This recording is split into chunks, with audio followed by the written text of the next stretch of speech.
कहता है हमको स्वर्ग चाहिए, आपका भगवान का गोलोक नहीं चाहिए, हमको आनंद आनंद नहीं चाहिए, स्वर्ग का ही हमको भोग चाहिए, तो हम तो कर्म करें।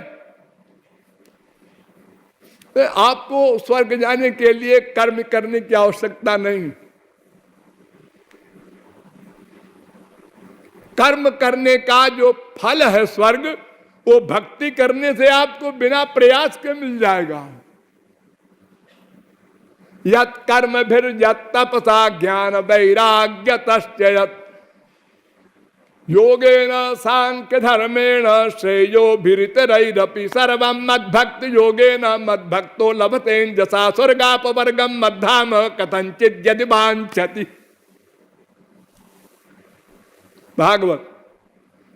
जितने भी कर्म धर्म तपश्चर्या योग आदि हैं, उनका जो फल उन मार्गों से करोड़ों जन्मों बाद मिलता है, वो सब मेरी भक्ति से तुरंत बिना मांगे।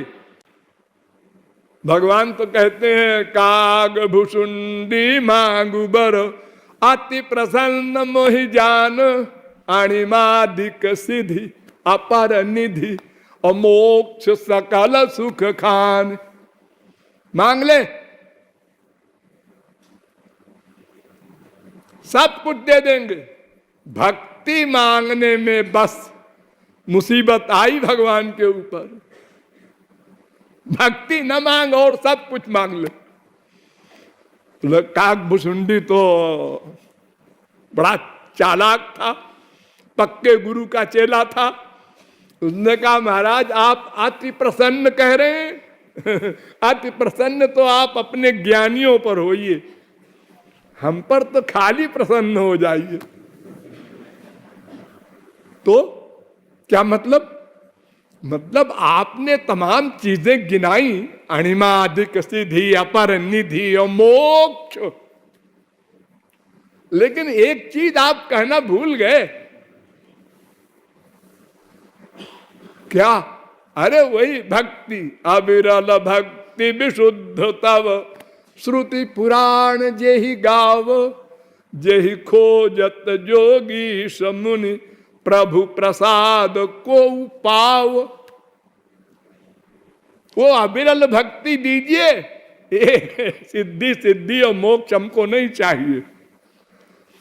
तो भगवान ने कहा आप तो देना ही पड़ेगा। और ये भी कहा भगवान ने, सुनु बायस तय परम सयाना काहे न मांग सियस बरदाना। बड़ा चालाक है रे। तभी तो अपने बच्चे को कोयल के यहां रख देता है कौआ। वो कोयल पालती वालती है, जब वो काव काव बोलने लगता है तो कोयल कहती अरे ये तो गजब हो गया, हमने इतनी सेवा की, ये तो कौआ है। हाँ ठीक है हम देंगे तुमको जो मांगोगे। मतलब ये कि भगवान तो ये स्वर्ग फर्ग और रिद्धि सिद्धि बड़े आराम से दे देंगे, सब मिल जाएगा आपको। भक्ति से अलग साधना उसके लिए नहीं करनी पड़ेगी। जो मांगिए आपको सब कुछ मिलेगा केवल भक्ति से। फिर एक और बात विचारणीय है कि कर्म में मैंने बताया इतने सारे साधन नियम, भक्ति में कुछ नहीं, कुछ नहीं। न देश नियमस्तस्मिन् न काल नियमस्तथा, कोई नियम नहीं। कहीं बैठ के आप भक्ति कीजिए, मैखाने में, पाखाने में, गंदगी में, चाहे जहां, हर समय आपको भगवान का स्मरण करना है। हर समय हर जगह भगवान को। पाखाने में आप क्या बोल रहे हैं, कितनी गंदी बात।